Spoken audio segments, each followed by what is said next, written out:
Hello and welcome to CrossTalk, where all things are considered. I'm Peter Lavelle. At the tender age of 10, Facebook has, by any estimation, truly changed the world. It has made it a little smaller and closer. Facebook also has demonstrated it can be used as a weapon for political change. And this social network has shown itself to be a smart investment. On the downside, there are transparency issues and whether it can survive another decade.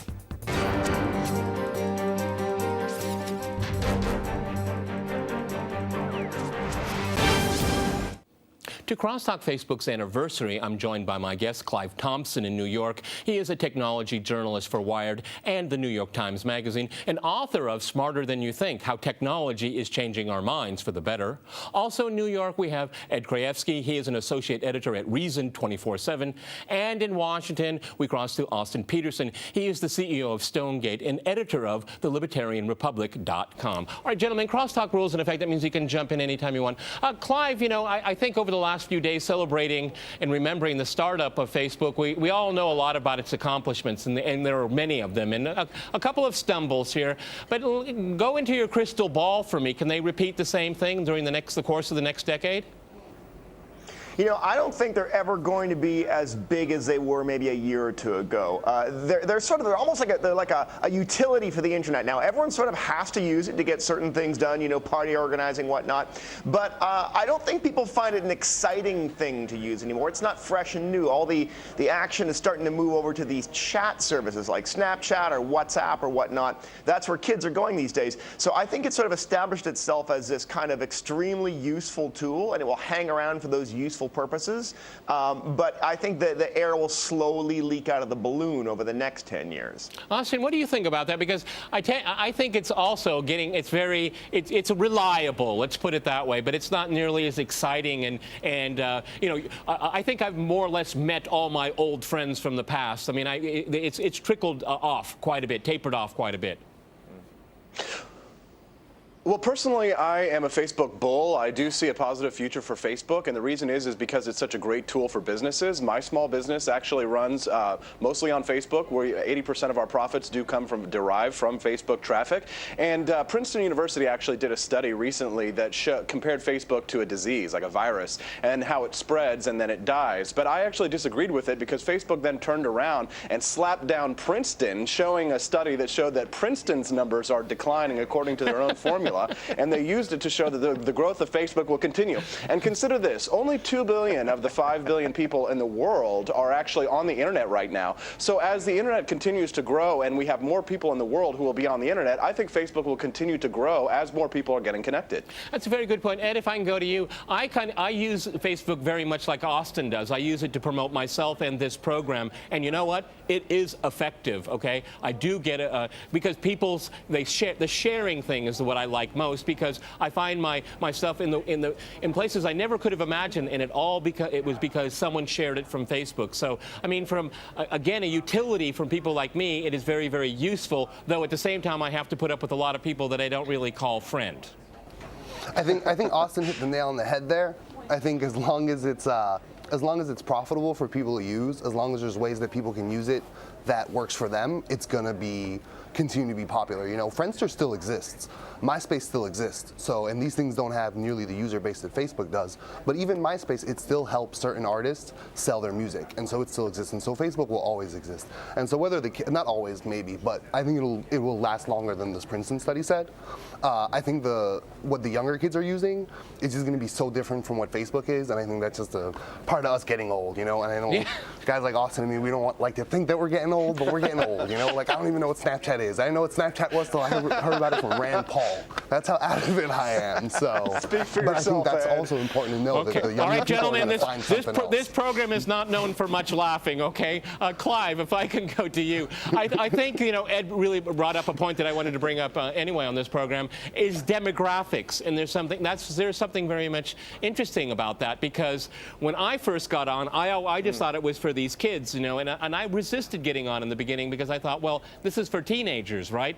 And now I realize it's for baby boomers, because it's baby boomers telling about their life, and more so in that case. Now, if we take that premise, that, well, we baby boomers, well, we're getting on a little bit, okay? So, I mean, how do you fit that into the business model?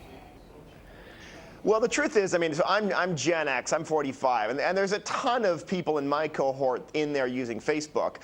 They find it useful for all sorts of things. Again, it could be promotional, like what you found it for. It could be just basically keeping in touch with a large amount of people. I mean, the one thing Facebook was really valuable for, and remains valuable for, is that it sort of trained the U.S. and really now the world in these habits of what psychologists call ambient awareness, like paying attention to someone by noticing what's going on in the corner of your eye, these little drip of updates. It's actually quite a powerful way to understand what's going on in someone's life. You get a lot more detail than you would have got if you tried to talk to them on the phone, once every 6 months. So I think that's valuable, and it's definitely valuable. One of the reasons why I think the olds, as they call it, people like me and you like it, is because we don't have as much time on our hands to go around making those phone calls, so we do this. Now, the thing is, our presence is part of what chases the young people away. They don't want to hang out with the olds around. They want other young people around. So that's why they move off. They see us, they're like, oh, let's get out of here. Well, Austin, how do you react to that? Can I jump in on that, Yeah, go ahead. Peter? Please do. Yeah. Well, I just want to say that if you have to remember that, you have to look at what demographics matter to what industries. You're in the television industry, so for you, a different demographic is more valuable because that demographic tends to spend more money, or they would be more interested in watching your show. Snapchat is not going to be a good demographic necessarily for you because younger people aren't really interested in talking about the Sochi Olympics or talking about, some topics like Syria, for example. Snapchat also is the type of thing where it gets destroyed immediately, and the reason why Facebook, I think, has longevity is because what you put on Facebook stays on Facebook. Last week they produced a billion videos for everybody who was on Facebook showing a look back at your timeline. And that's the kind of thing that creates an endearing relationship with its users. So it's a totally different type of platform. It's a totally different type of demographic. And if you're looking at what it's used for, people like yourself and myself who create higher end content for an older demographic, we see a benefit from it. But in Snapchat, they're having trouble monetizing it. Snapchat actually turned down a deal from Facebook. I think it was $2 billion they were offered to buy Snapchat, and they turned it down, which I think was a big mistake because Snapchat is the kind of thing that seems more like a fad because you can't really share a lot of links. You can't share URLs that you can then monetize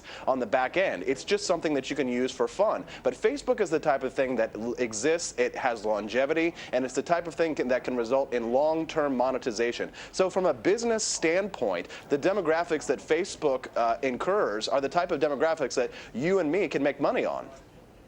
Ed, what do you think about that? I mean, again, we have these changing demographics here, and I mean, I agree. More people can get on the internet, but I mean, at the same time, Facebook is a known quantity, and it's not the exciting thing. It's a great utility. Don't get me wrong; it's a great utility. But for in most of the world, the demographics is very young. Do you think that they're still going to be attracted to it? And there are political issues we hear, gentlemen. There are countries that are very careful in dealing with Facebook, particularly in the Muslim world and China. Well, I think a big question there is whether the kids, use Facebook now or not. It's not relevant. Are they going to be using? Go ahead, Ed. Go ahead. Finish up. Are they going to be using it? Are the kids going to be using Facebook when they get older?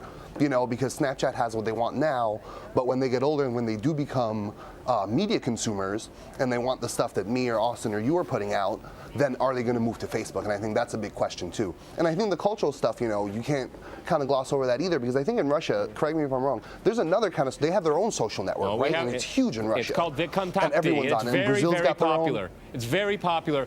But I would say that hasn't Facebook even is penetrated in America yet, and it may. But Facebook is very, very competitive in Russia. Clive, let me go to you. Has Facebook redefined what we mean by community?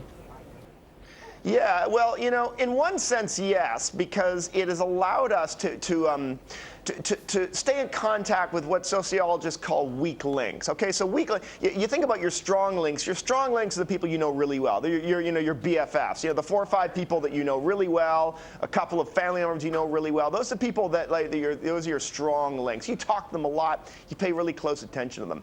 Historically, there's also this thing called weak links, which are people you don't know very well. Maybe you met them at a cocktail party party and you see them once a year, you know, they're weak. Now, here's the thing. Weak links turn out to be incredibly valuable in our everyday lives. When Marshall Granovetter, a sociologist, did a study about 20 years ago, he asked people, how did you get your job? And he found that the people who got the best jobs, the ones that paid the best, ones that they enjoyed the most, they came from weak links. They came from people they didn't know very well. And that's because, you know, if you ask your friends, your family members, you know, what jobs do you know? Your strong links, they know the same stuff you do. They're not bringing any new information into the mix. The new information, the cool stuff, comes from people that are far away from you. Now, it used to be that it was really, really hard to keep in contact with weak links because you weren't going to pick up the phone and call these people that you only met at a cocktail party a year ago. Nowadays, Facebook and tools like Facebook make it a lot easier to pay attention to what those weak links are doing. And so it's in the sense that it's changed community in the sense that it's greatly expanded the amount of these weak links that we're in contact with, that we're hearing from. And so it's expanded the amount of new, novel information that comes into our lives. And it makes it easier to solve problems, too. You know, everyone's got that experience where you're wondering about something, you have a question you ask, you throw it out on Facebook, you throw it out on Twitter, whatever, and like someone you barely know turns out to be the one who has an amazing answer to that question. So that's how it's changed community. Austin, you know, right before we go to the break here, I think there's another category. I mean, weak links is really good, but there are other people I want to just keep an eye on. I want to see what they're doing, okay? And there are other people in journalism, for example. I want to see if they're going to say something about me or how they take a spin on something. It's a very interesting intelligence utility as well. Well, absolutely. And, you know, as an outspoken advocate for limited government that I am, and also someone who does a lot of debunking of conspiracy theories in the United States, I have a big enemies list. And that is people who have used Facebook to seek out my personal information. They've published my personal information and out in public. And I've been able to we'll go back to that point here. Gents, we have to go to a short. short break. And after that short break, we'll continue our discussion on Facebook. Stay with RT.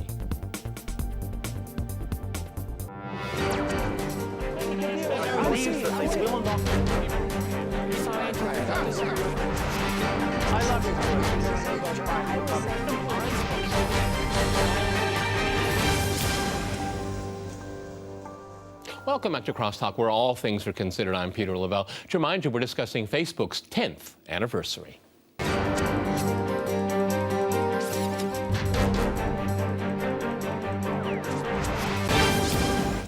Okay, Ed, I'd like to go to you. I'm gonna pour some cold water on the 10th anniversary here of Facebook. I mean, if you have too many friends on Facebook, it ends up being a waste of time because you just can't keep up with it. You know, that notification I have on my phone, I have to turn it off because it's always going off, one after another, after another, after another, particularly when somebody tags me in something, which happens to me every single day, on issues that I have no idea what they're talking about. There's a downside here. You have to put a lot of time investment into it if you want to make it work. Yeah, I mean, I think Facebook's always working on that stuff too. I think you hit a good point with the spam, and spam used to be an even bigger problem with Facebook, and spam's kind of what killed MySpace in a way. So I think as Facebook tries to become more and more of a communication center, they're going to have to figure out how I can not be tagged in the promo for the Friday night party at the club that I've never been to, you know, because a friend of mine tagged me. But I think it's utility in what we were talking about before, in keeping weak links around for when you might need them, and even in ensuring that strong links don't become weak links just because you're moving out of that same circle that you might have used to have been in. You know, I consider myself still close friends with people I mean I've seen in a year or two even, but I know what they're doing because I follow them on Facebook, you know, and I talk to them on Facebook, and it has become, in a way, yeah, a way of kind of augmenting our social networks, our real life social networks. And so we're able to keep these people in our network, even though we may not be able to see them on a daily basis or even be bothered to pick up the phone and talk, because who talks these days anymore anyway? I'm like amazed whenever one of my friends is like, why don't you call? What do you mean, why don't I call? Check out Facebook, you'll see exactly what I'm doing, you know? So like, come on. That's absolutely true. Message, man, it's like 2014.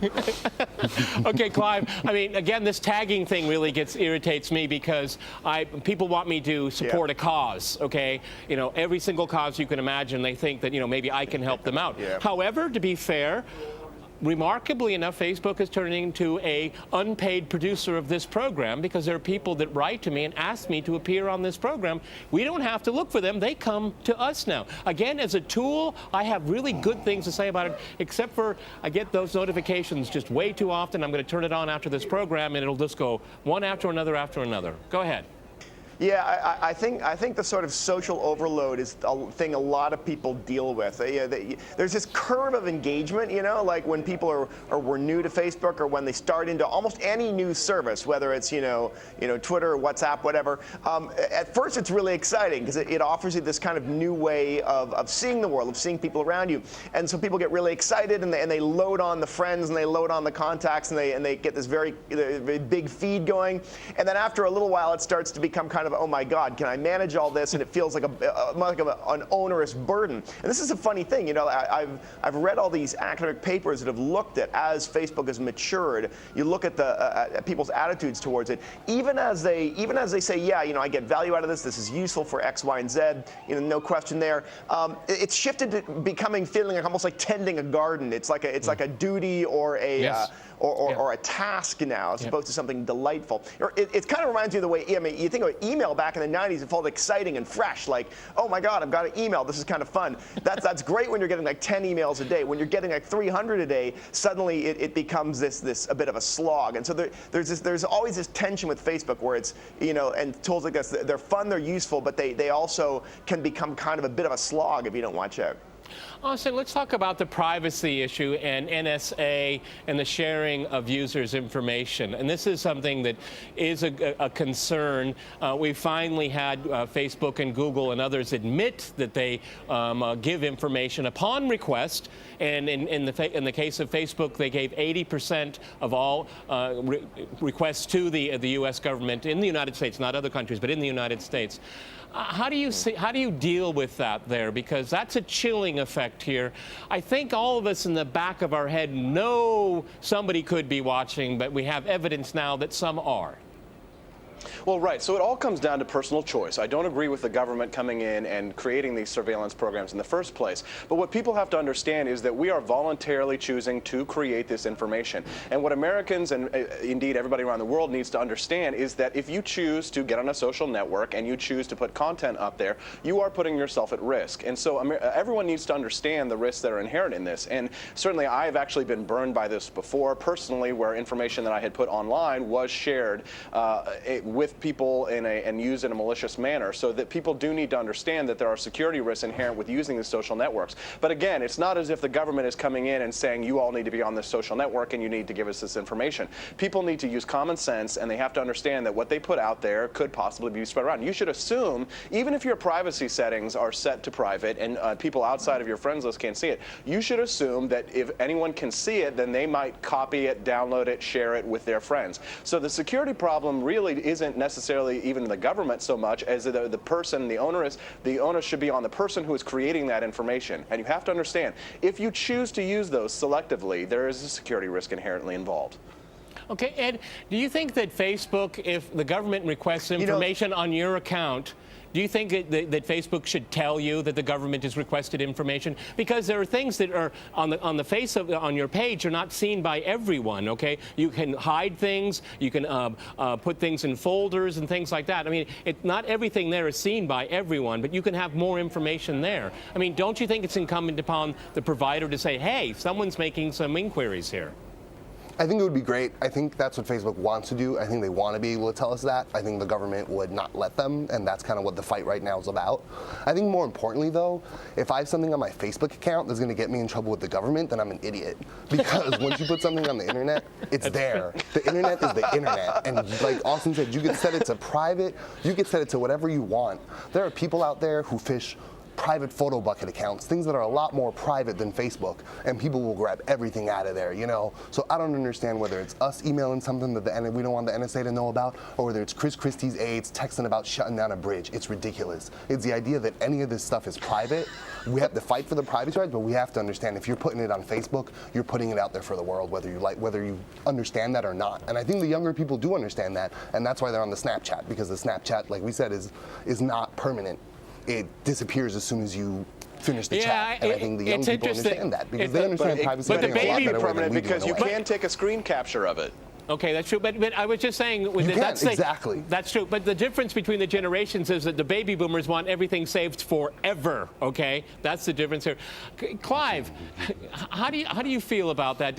What kind of relationship should Facebook have with the U.S. government? Because I think that, you know, I don't see Facebook being malicious here. I see them being weak, and I think that they should stand up more for their users, because I think all of us go in to Facebook for good reasons, most of us anyway, not to for malicious reasons, but to just to be what it's all about, friends. Well, I mean, here's the thing. There's two issues here. There's one about, I don't even know if I'd call it weak. I mean, when the government comes at you with a national security letter, you know, you pretty much have to comply, right? Well, Twitter said no. Twitter said no. Really? Twitter said no, though, and keep that in mind. Yeah, that's true. Yeah, no, you're right.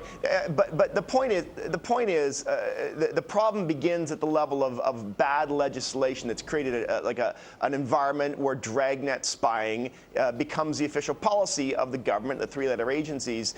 Bad laws created the situation. It's only better laws that are going to remove that pressure. That's going to effectively say, on a policy level, we don't think dragnet spying, i.e. collecting a massive haystack and then trying to find little needles in it, is the way to go. And the truth is, you know, all the stuff that's come out suggests that dragnet spying has not actually been that effective, that whenever they've actually, you know, busted a serious plot, a serious terrorist plot, has been through, you know, old-fashioned contacts and leaks, not through this big dragnet stuff. So it doesn't even look like it's very effective.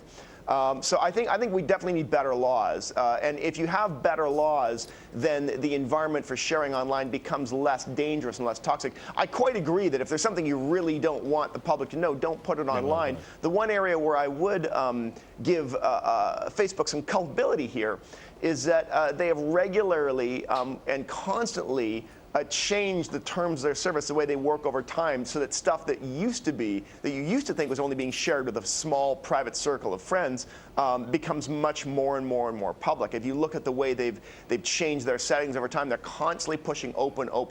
So one of the things that you find when you talk to a lot of young people, as I do, is that they simply don't trust that stuff they put up now that is supposed to be for just X, Y, and Z close friends they'll wake up one day, oops, now everyone's seeing it, right? You know, so they want a service that has a simpler and remember, Clive, don't forget, way every of photo that we've seen of Mark Zuckerberg shaking hands with Barack Obama ought to tell you something about his agenda. Go ahead, Austin. Go ahead, jump in.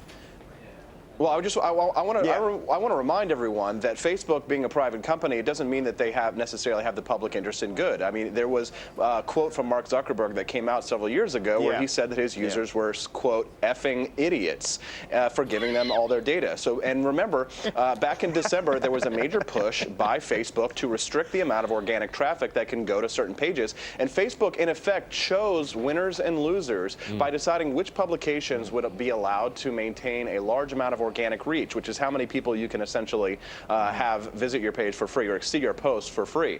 Now they restricted my page, they restricted the Libertarian Republic, but they didn't restrict some of my competitors' pages based on what they deemed as quality content. And some of the terms that they said for the reasons for why they did it were actually false. They said they were going to restrict the amount of posts that were going to be seen, and it turns out that they weren't. They said we're going to restrict the amount of memes that can be seen by people, which actually wasn't true, because memes still have the same amount of organic reach. So people need to read the terms of service. They need to understand that a private company does have their own agenda, and they need to use caution. I would say caveat emptor when it comes to the use of social networks.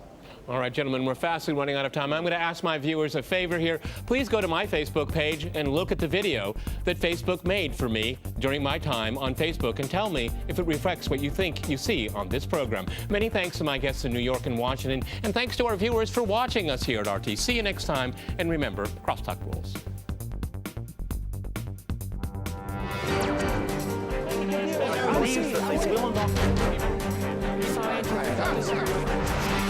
I love you.